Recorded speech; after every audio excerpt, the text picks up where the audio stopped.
could be Markov of Russia. Markov thought it was him. Yeah. Alexei Markov, yep, right on the inside. Markov is eliminated.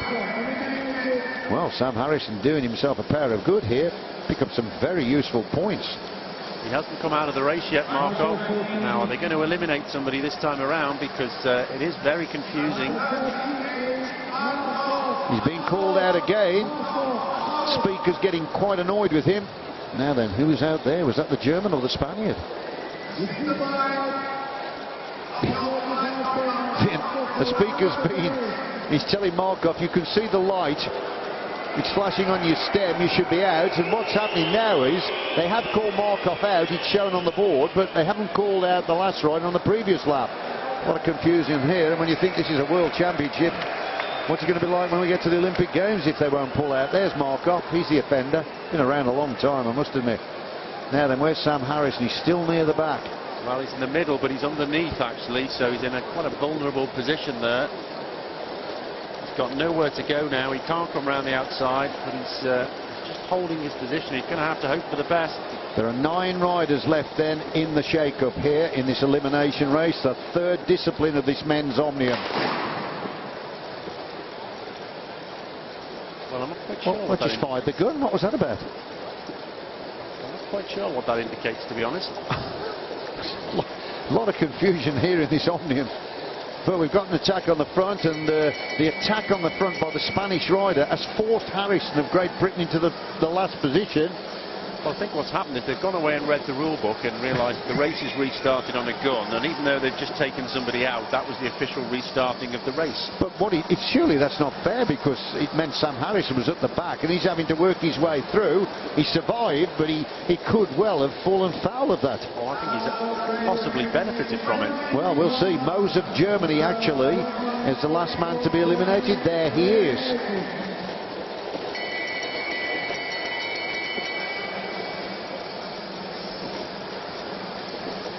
So 8 riders left in this elimination race, and there was drama a little earlier on when the race was neutralised, and the crash actually has cost the Belgian Van Hoek his place in the race.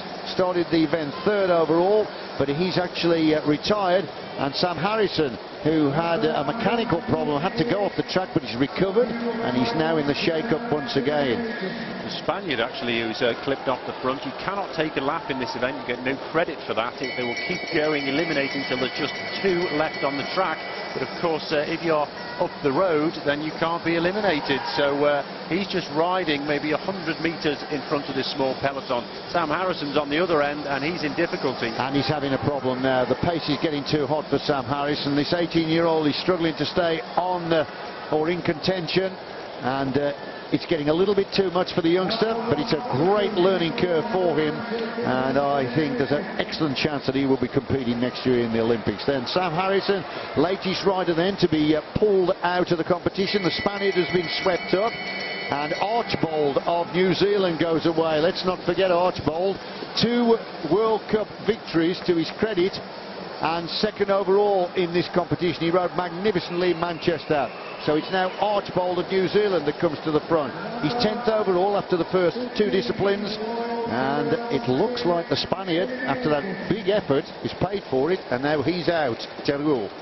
Well, we've got 2 riders now have broken away, and this is not normally what happens in an elimination race, but those 2 are safe to contest the sprint if they keep going. They're in bits, aren't they? Their legs are just about bursting after this day of competition. And the way this race works, of course, they're not going to work carefully behind to pull you back, because they're the ones that are being eliminated all the time. So there's a smart move there. Looks like the Frenchman's in trouble here.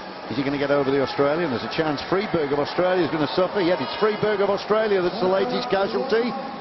We're down to 4. All back together now.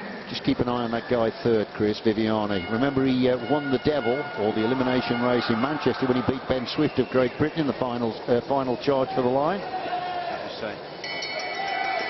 Originally known as the Devil Take the Hindmost for obvious reasons, this elimination race.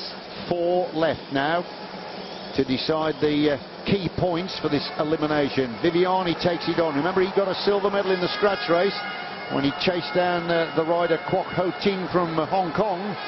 Who's he going to be? It looks like Archbold of New Zealand. Latest casualty, yes, Archbold is the latest casualty. We're down to 3.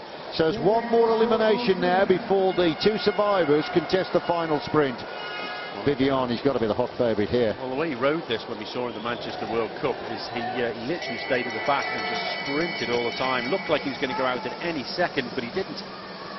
He rides for the Liquigas team. He's a neo-prof, and the Italians have got high hopes of him becoming a classic winner. Right, this is the penultimate sprint now. Has the rider from Chile got the power to come over the top of these two? It's France and Italy turning the screw at the front. Here they come up to the line. That's how it remains. And at the back, it's number 8 that goes out, and that is Mansilla of Chile. So 2 left now to battle it out for the top spot in the elimination contest. France. Viviani. Remember, yep, who wins this gets 1 point, and the rider who finishes second gets 2 to add on to their tally that they've accrued after the first 2 disciplines. Packs a mean punch, does Viviani, in the finishing sprint, but it's the Frenchman that's taking it on here in some style. Now here comes the riposte by Viviani. Here he comes, shoulder to shoulder. Well, looks like the Frenchman's too strong for Viviani. Well, look at that. Brilliant victory in the elimination race by Coquard of France, and Viviani finishing second. Real crowd-pleasing race, that, isn't it? It is. All action, something happening all the time. That's some finish, you know, that, Chris, because Viviani's a very good sprinter. Let me tell you unofficially, according to my calculations, that means Coquard of France is the overall night leader after 3 disciplines on 18 points. Just trying to work out who is likely to be second. I would say it's likely to be Freeberg of Australia. No, second will be Viviani, the man that finished second there on 21, and third will be Freeberg of Australia. That is unofficial, but they should be the top 3 places when they resume tomorrow morning with the 4,000-metre individual pursuit. Well, it's an event for the fast thinker, really, isn't it? An awful lot going on there. Very good competition.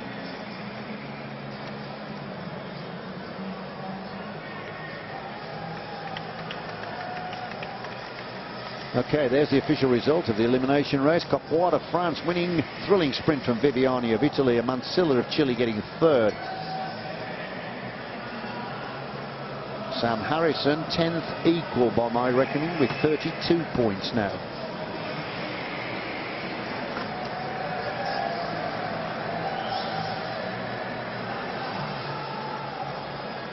And I